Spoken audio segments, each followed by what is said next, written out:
RVI. It's 13 minutes past 8 o'clock. It's great to be in your company for Friday, the 29th of August. Talofa lava maloi lei. I'm William Terite in the chair with you through until 9 a.m. If you'd like to reach out to us, do so at any time. Pacific Mornings at pmn.co.nz, on our Facebook page 531PI, and on the text machine 531. Now, Lower Hutt could be about to make history. For decades, Pacific people have been the backbone of the city in the churches, the schools, the sports fields and the community halls. But never before has a Pacific leader come this close to taking the mayoralty. Broadcaster and community figure Fauono Ken Laban has put his hand up, and the question now is whether voters are ready to back him in numbers strong enough to win. This morning we're checking in on the campaign. Kenzis joins us live now. Talofa lava, thank you very much for your time. Aloha, William. Thanks for having me. I want to start perhaps with a reflection from yourself. You last ran for mayor in 2007, if I'm correct, and you came within 440 votes of winning the mayoralty. I mean, what's different this time round, do you think? I think 2004, I think the passion to run was there, but not the same level of support base was there in the period between 2004 and now has been dominated by work, relationships, being active in the community. So certainly the feedback that we have received so far, and have a tremendous campaign team as well. So yes, no, it's been an exciting few months. Yeah, indeed. And look, I mean, if you look back to the campaign you ran then and now, what's different? Better organised, better people, much more clarity around the messages. Also, we're in a different time zone in terms of access to each other, social media, the way the world is now. Instant reactions to the most smallest of incidents. If that makes sense. So understanding all that, being relevant for this current generation, but at the same time being acknowledging and respectful of those in our community that have been paying rates and paying taxes for a long time, who feel that their voice needs to be heard. Sure. What's your point of difference between the people you're up against at the moment? I'm thinking, is it Brady Dyer and Karen Morgan, for example? Yeah, well, every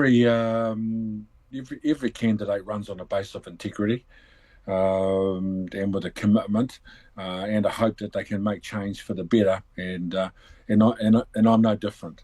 Hutt, as a comparison to other cities, as you may be aware, Wanganui had the lowest rate rise at 2.2.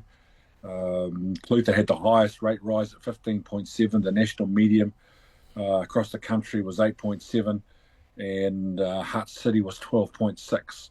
So we're slightly above where we need to be. There are some major projects coming up, but most importantly, trying to make decisions and put policies in place that impact positively on the lives of those who need the most support in our community has always been a foundation stone of my life and the people in my community who support me. Sure. Look, I mean, what are the three, just give us a bit of a refresher in terms of the three key priorities or policies that you want to push during your race? Well, we need a leadership that unites. It's been a very divisive period here in Hutt, as it has been in other areas. So we need a leadership group that can bring everybody together, who is prepared, should I say, to work together. That is absolutely a high priority, and you need a solid team effort to achieve that. Being very supportive of the needs and being able to be relevant and acting on behalf of our communities is also a significant step. As the dynamic and diversity in our community and in our society changes almost daily, we need to be very cognizant of that. And obviously, from an investment point of view, Hutt City is no different to the other councils around New Zealand that are struggling for funds and struggling for resources. We need to be savvy. We need to be commercially relevant. We need to have that ability to find new revenue streams, and we need to be able to deliver on our promises without being a burden on the ratepayer. Yeah, certainly. All right, look, let's turn our attention I want to get your opinion on recent cases. For example, we've seen disturbing hoarding vandalism in Tāmaki Makaurau with racist and sexist slurs targeting candidates. Are you experiencing anything like that in the Hutt? No, not yet, but you have to say, William, if you look at our current political climate, I cannot think in my lifetime of a more divisive time in our community. You have a look from a tangata whenua point of view, they're having and the divisions that have been driven in that area, with the lack of respect that's being shown for them, what they are seen as the diminishing of their language and the diminishing of their influence and the diminishing of the resources. That brings with it some challenges as well. You know, the tragedy of Gaza plays out almost every day. You know, so you have that level of hate and that level of disrespect in our community. That's always going to play itself out in various forms. Sure. So it's unfortunate that those hoardings get damaged like that. And most of the people who damage those hoardings, if they bother to know and learn the people who are on those hoardings, they would probably find that they share a lot of common ground. Everybody who runs for public office has got a degree of humanity about them and a positive hope for the future, wanting to make the neighbourhoods, communities and cities we live in better. Yeah, yes. Okay, well, I want to bring up an example from the last Auckland mayoralty race. When the late Sir Fessel Collins ran for Auckland mayor, he, was well publicised. He faced racial abuse and subtle bias. With the prospect of you potentially being our first, mayor of Pacific descent and, of course, Lower Hutt, do you expect similar challenges? Well, I think that the voters of Lower Hutt are going to vote for the candidate who think is going to do the best by them. The small Pacific community that we come from, what are we, William? Are we 6 or 7% of the population? They would see my candidacy, the majority of them would see my candidacy a little bit different, as with the tangata whenua as well. But the large majority of the voting base are non-Pacific. So from a campaign point of view, we have to be we have to be strategic. We have to be capable of influencing and giving the non-Pacific people in our communities and who vote the confidence and the hope that if they elect me, they're going to get the person that's going to do the right thing by them. Yeah. It's no secret. This is something that has long plagued our, in terms of voter numbers. Traditionally, Pacifica turnout is low, even though, for example, the population makes up about 12% of the local Hutt population. Why do you think they'll turn out for you? Well, that remains to be seen. We're hoping they will. I don't think any other candidate that's run previously, other than when I did back a few years ago, has got the same level of profile in the Pacific community. And not only, and in that I can't separate my parents from that reality as well, who were part of the first migration from Samoa to New Zealand in the 1950s, and themselves were absolutely committed community people too. So it is our hope that we can get the Pacific and Māori populations out in big numbers to vote, but also only 38% of the electorate turned out at the last election 3 years ago. So it has always been an ongoing challenge.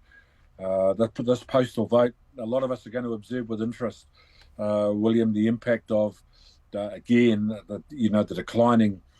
declining profile that NZ Post in its traditional way of mail. That too has declined, isn't it?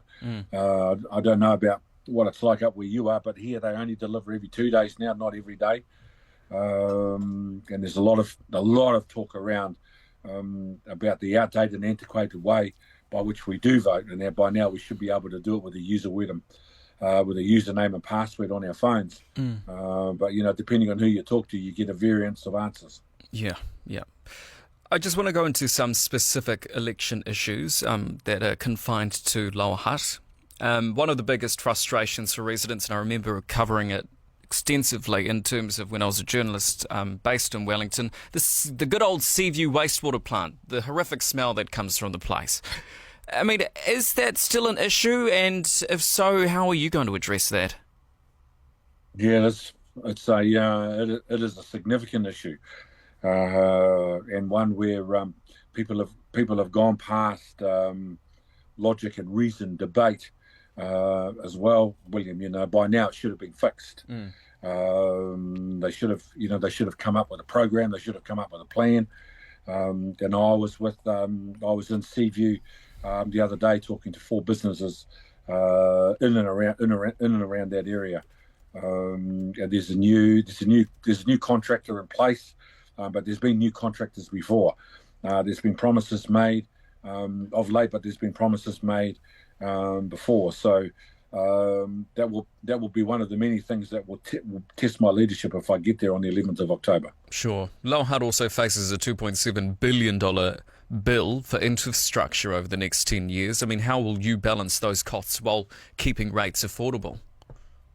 Well, that's going to be the challenge. I think it's 88% of the council's expenditure is on infrastructure. I'm very reluctant to blame administrations and governance groups of the past for not spending and not investing. But the reality is we can't continue to just keep putting the rates up all the time to pay for things.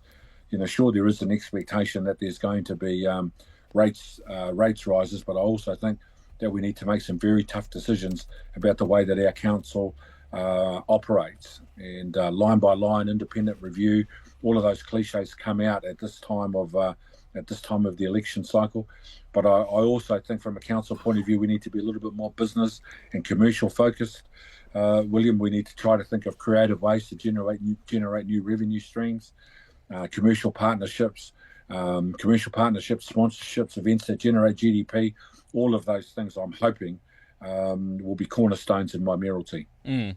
And look, I mean, the city is projected to grow by 40,000 people over the next 3 decades. At the end of the day, what's your vision for housing, transport, climate resilience, emphasis on climate resilience as well, to help, keep Hutt City livable? Exactly. Well, what does climate resilience mean, depending on who you talk to? How do you define that? And how do you quantify that? And it's something I've thought a lot about in recent years, like the enormous amount of money we spend on cycleways, but there's hardly anybody on it. I've been on the regional council for the last 4 terms, and in a recent paper that we received, it said that if you leave your car at home and catch the bus, they calculated that you will save $5,000 a year. If you sell your car and catch the bus, they calculate you will save $8,000 a year. And those 3 words, catch the bus, from a climate resilience point of view, they are very easy words to say. It's a very easy thing to do. But if you imagine, if you were to take that to its logical conclusion, and year by year we were able to grow people, you would have more impact on climate resilience, climate change, and changing people's culture for the good than anything else. And, talking to my friends in the Green Party and who are really committed to climate change, we all agreed that if I started standing on one of the platforms I stood on was to encourage people to catch public transport, that would be, again, the negative impact on fossil fuel, the less cars on the road, the improvement on public transport, what impact that could have. That's just one of the many things to do to try and, to answer your question fully. William, those are the challenges that remain how do we create a society that's fair? How do we create a society that's just? How do we create a society that's affordable? Because there are a lot of examples, as you pointed out, with regard to, the damage to hoardings, which in itself is an attack on the integrity of the political process. All of these challenges, I'm hoping, will represent cornerstones of my leadership. Yeah. Okay, look, I mean, conversation, whenever local elections come around, conversation always turns to amalgamation. What's your view on Wellington moving or potentially shifting to one great big super city like the beauty that is Auckland City Council? Sarcasm. William, there are 77 councils in New Zealand with a population of 5,000 people. Lower Hutt and Upper Hutt, as you know from your time working in Wellington is an absolute no-brainer. There are 12 councillors in Lower Hutt, 12 councillors in Upper Hutt. There are 2 mayors, 2 chief executives, and 2 administration programs. Plus you add maintenance, building costs, rent, lease costs, vehicles, all that sort of. When we all know you could have 8 councillors in the Hutt, 4 in Upper Hutt, you could have 1 mayor, 1 chief executive, half the number of buildings, half the number of staff, and hopefully improve the level of efficiency if you've got a good planning team in place. That to me could happen tomorrow.